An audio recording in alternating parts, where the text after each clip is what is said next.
नमस्कार, जोहार। मैं योगेश कुमार आप सभी का आपके अपने यूट्यूब चैनल अपना क्लासरूम में स्वागत करता हूं। दोस्तों, लॉकडाउन के पीरियड में सभी के साथ थोड़ी थोड़ी समस्याएं चलते आ रही है और इन्हीं समस्याओं के बीच में हमें अपना क्लास भी करना होता है और आपके लिए वीडियो भी बनानी होती है। तो आप सभी कोशिश करें ज़्यादा से ज़्यादा वीडियो को शेयर करने का, और जो इस क्लास में नए हैं उनसे रिक्वेस्ट है कि कृपया वे इस चैनल को सब्सक्राइब कर लें।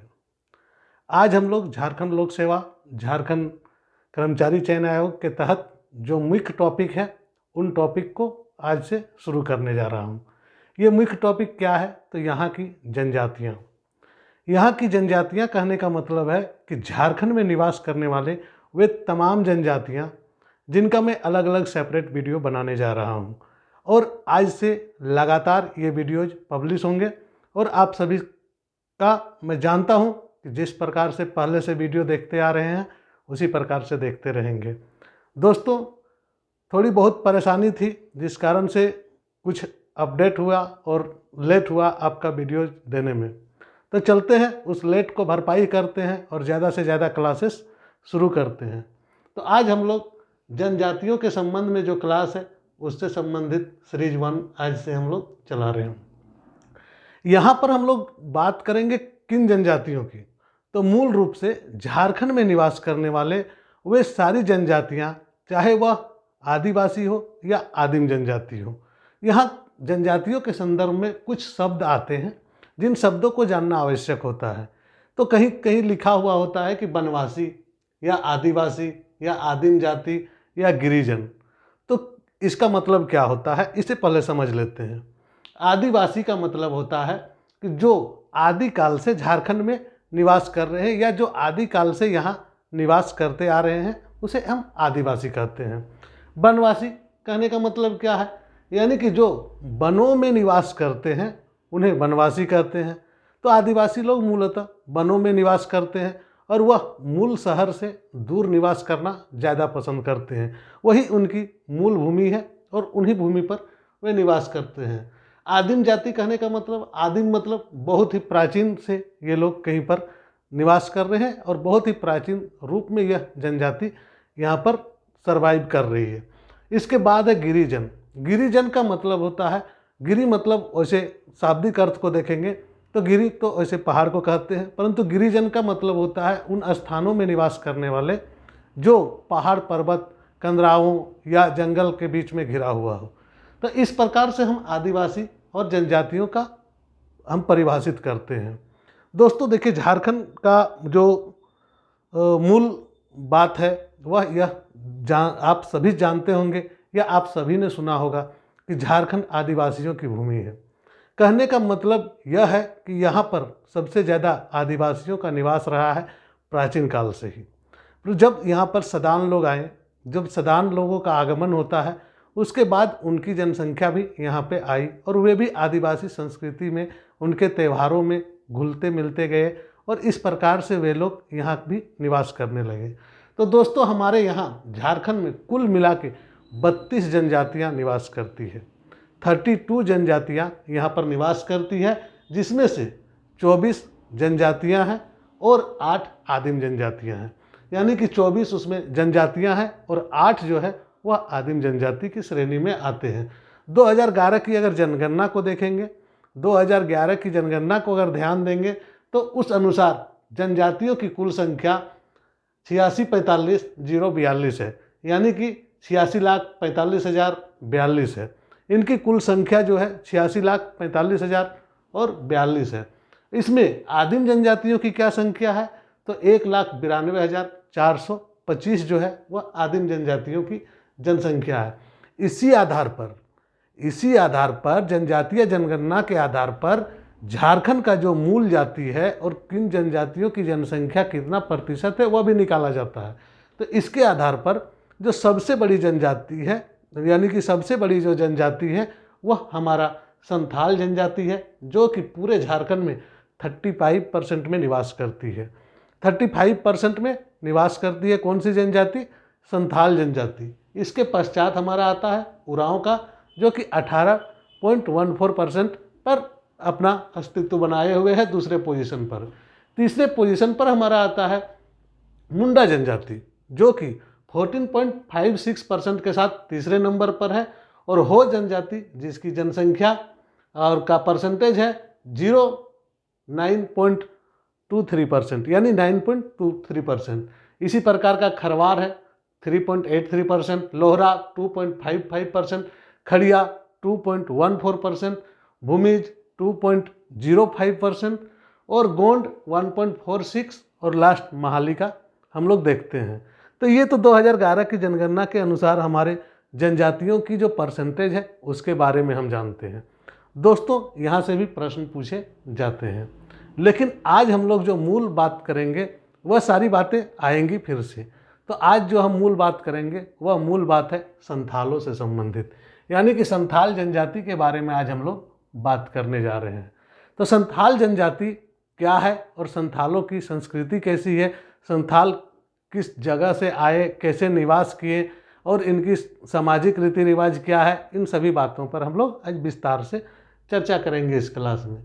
तो यह देख लिए आपने 2011 की जनगणना के अनुसार संथाल झारखंड की सबसे बड़ी जनजाति के रूप में है और सबसे बड़ी जनजाति कही जाती है। इसकी भारत में जो पोजीशन है, या पूरे भारत में अगर देखा जाए तो संथाल जनजाति की जो पोजीशन है वह आपका तीसरी पोजीशन है, यानी कि तीसरी बड़ी जनजाति है। इसके पहले कौन कौन आता है? तो पहली जो सबसे बड़ी जनजाति है पूरे भारत में वह गोंड है, और दूसरा जो बड़ी जनजाति है वह भील है, और तीसरे नंबर में हमारे संथाल का नंबर आता है।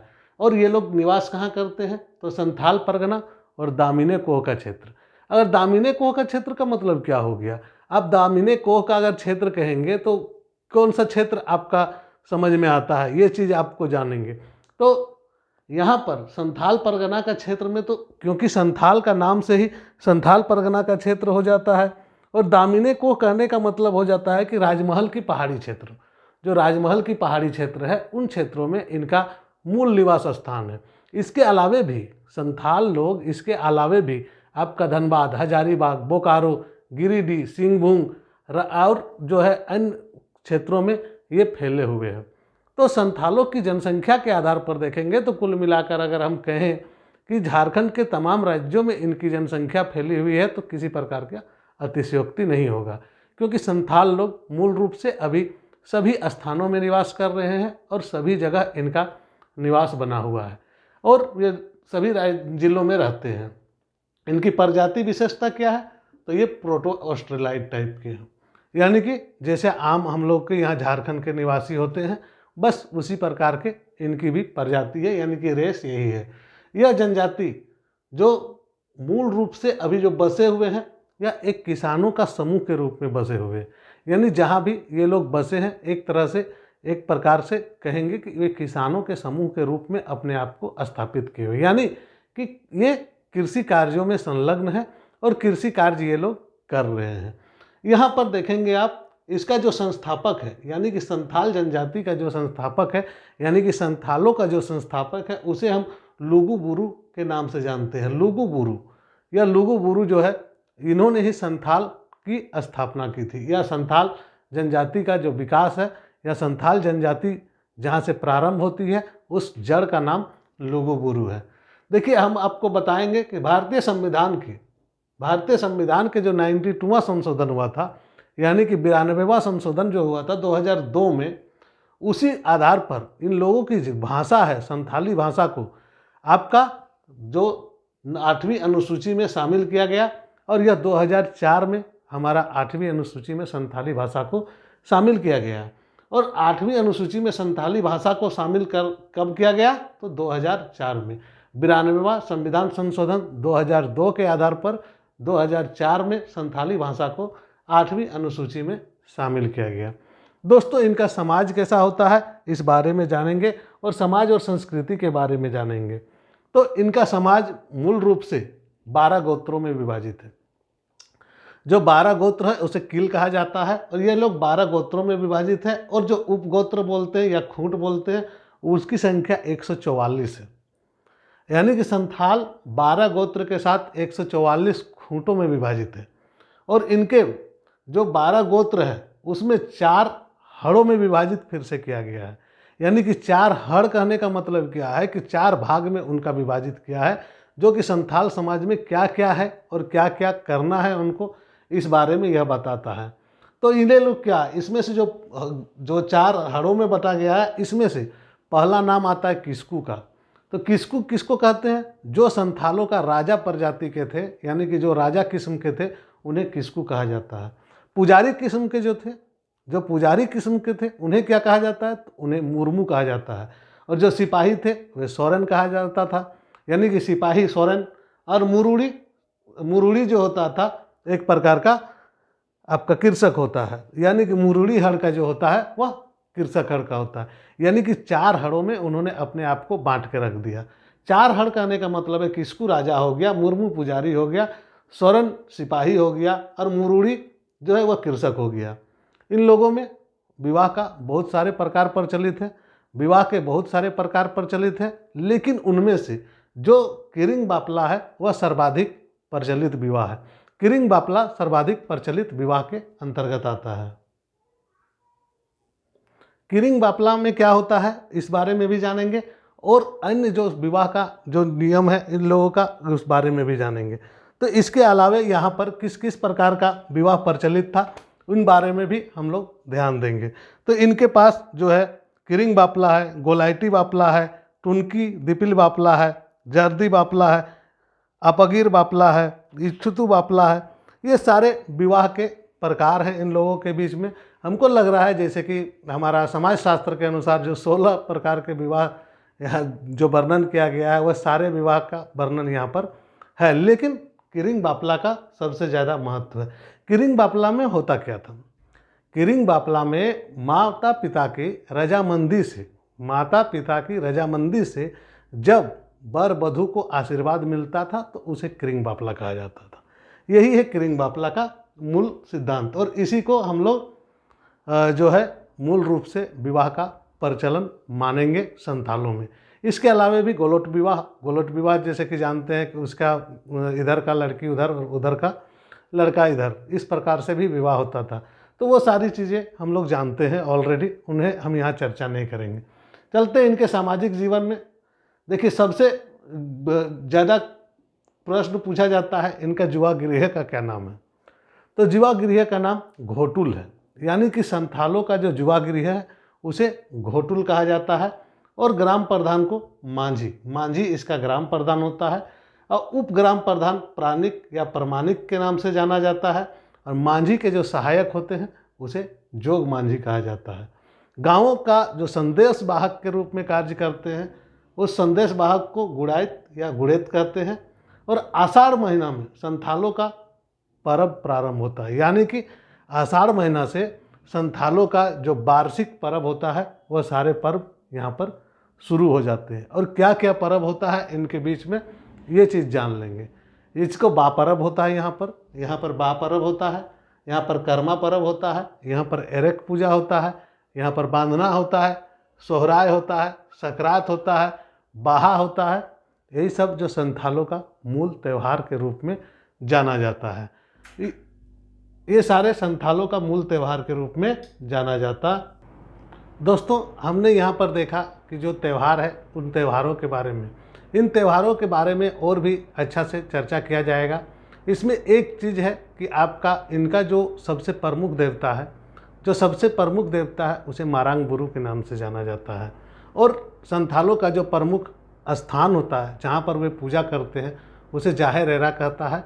और जिसमें जाहिर एरा जो देवता होता है उनका जाहिर थान में पूजा होता है। ये किस प्रकार का होता है? गांव के बीच में जो बड़े बड़े पेड़ होते हैं, यानी कि झुरमुट टाइप का जो होता है, वहाँ पर इनका निवास माना जाता है। इसी अगर ग्रामीण के बात करेंगे तो यहाँ पर सबसे बड़ा बात होता है कि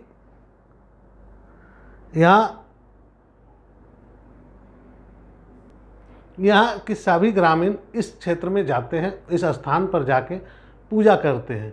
इस जनजाति की सबसे बड़ी खासियत है, यानी कि इनकी सबसे बड़ी खासियत है संथाल जनजाति की, कि ये आर्थिक रूप से कमज़ोर हैं, पिछड़े हुए हैं।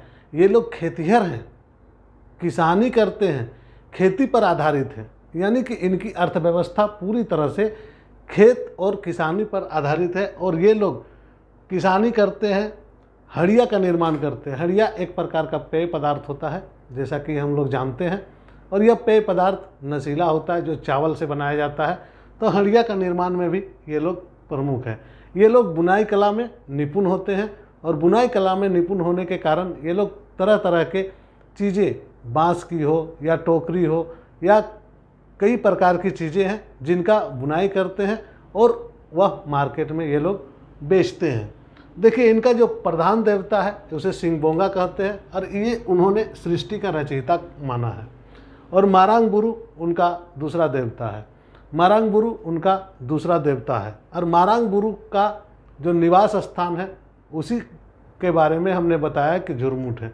यहाँ पर एक जाहिर थान होता है। जो जाहिर थान होता है मूल रूप से सखुआ और जो उस महुआ का पेड़ के झुरमुट जो होता है उसी को जाहिर थान कहा जाता है। और इनका जो ओड़ाक बोंगा होता है वह गृह देवता होता है। इसके अलावे भी यहाँ पर अगर देखेंगे हम तो संथालों की जो धार्मिक व्यवस्था है, धार्मिक व्यवस्था के तहत इनको जो मूल देवता हुए वे आपका मारांग बुरु हुए। और इसके अलावे आपका जो धार्मिक प्रधान है उसे नायके कहा जाता है। नायके इन लोगों के बीच में पूजा का काम करता था, यानी कि नायके जो है यह धार्मिक गुरु कहा जाए या पुजारी कहा जाए, धार्मिक पुजारी कहलाता था। यानी कि सभी धर्मों का जो संथाल लोग जो धर्म मानते हैं उन धर्म का ये जो मूल पुजारी नायके के नाम से जाना जाता है। अगर इनकी बताएंगे कि जादू टोना पर ये लोग विश्वास करते थे, तो पूरे आदिवासी समाज इस प्रकार के जादू टोना जैसी जो कार्यक्रम है इन पर विश्वास करते थे। इनके बीच में डायन प्रथा प्रचलित है। और मूल रूप से अगर देखेंगे तो यहाँ पर जो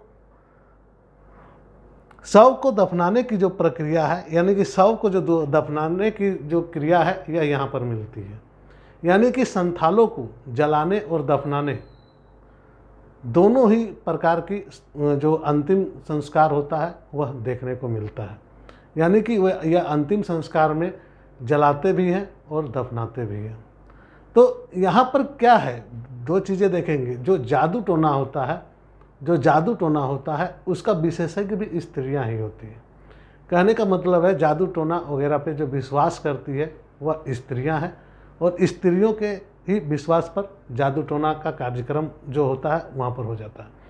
यानी कि देखिए, कुल मिला के हम यहाँ पर क्या क्या देखें, ये चीज़ को जानेंगे और उन्हीं बातों को जानेंगे हम। संथाल जो है सबसे बड़ी जनजाति है, और भारत में यह तीसरी सबसे बड़ी जनजाति के रूप में जानी जाती है। यहाँ ये जो है प्रोटो ऑस्ट्रेलाइड टाइप का है, यानी कि प्रजातीय दृष्टिकोण से यह प्रोटो ऑस्ट्रेलाइड है, और भारत की तीसरी बड़ी जनजाति है। यानी गोंड और भील के बाद कोई जनजाति है तो वह संथाल है। इनके जो संस्थापक माना जाता है उसे लुगु बुरु कहते हैं, और संथाली भाषा को 8वीं अनुसूची में 2004 में शामिल किया गया, जो 92वां संशोधन 2002 के अधीन था। इसके बाद अगर हम बताएंगे कि इनका जो गोत्र है वह 12 गोत्रों में विभाजित है, और कुल मिला के 144 खूंट है, यानी कि 12 का 12। और प्रत्येक खूंट का जो होता है वह 4, जो 12 गोत्र है वह 4 हड़ों में बटा हुआ है, और चारों हड़ों का अपना अपना कार्य के अनुसार नाम है। इन लोगों में जो सज़ा है, यानी कि सबसे कठोर सज़ा जो है बिटलाहा होता है। सबसे कठोर सज़ा को बिटलाहा कहा जाता है, यानी कि यह गांव से निकाला सज़ा है, यानी कि गांव से निकालने का सज़ा है। यह कुल मिला के क्या होता है बिटलाहा में, कि अगर सम गोत्रीय विवाह किया जाता है या अपने गोत्र के किसी महिला के साथ यौन संबंध किया गया, तो ऐसी परिस्थिति में उसे गांव से निकालने की सज़ा दी जाती है। और इनका सबसे जो छोटा सज़ा होता है वह करेला दंड होता है, जो कि हम लोग पढ़ चुके हैं। यह करेला दंड कब लगता है, इसमें मूल रूप से छोटे मोटे चोरी चकारी अगर कोई करता है तो उसमें करेला दंड लगता है, जिसमें 5 रुपया से लेके 150 500 रुपया या अभी हो गया है, पहले 150 रुपया तक की सज़ा मुकर्रर की जाती थी। इसका जो जुआगिरी है उसे घोटुल कहा जाता था। ग्राम प्रधान को मांझी, उप प्रधान को प्राणिक, मांझी का सहायक जोग मांझी, गांव का संदेश वाहक गुड़ई। इसको याद रखेंगे। इनके पर्व बा पर्व, कर्मा पर्व, इसको बा पर्व को छाता पर्व भी कहते हैं, छाता पर्व भी कहा जाता है। बा परब, कर्मा, एरेक, बांधना, सोहराय, संक्रांत, ये सारे इन लोग का मुख्य त्यौहार है। ये लोग अर्थव्यवस्था के दृष्टिकोण से अगर देखेंगे तो ये लोग मूल रूप से खेतीहर है, यानी कि खेती पर विश्वास करते हैं और इसके साथ साथ में बुनाई कला में भी निपुण होते हैं और हड़िया बनाने में ये लोग पारंगत हैं।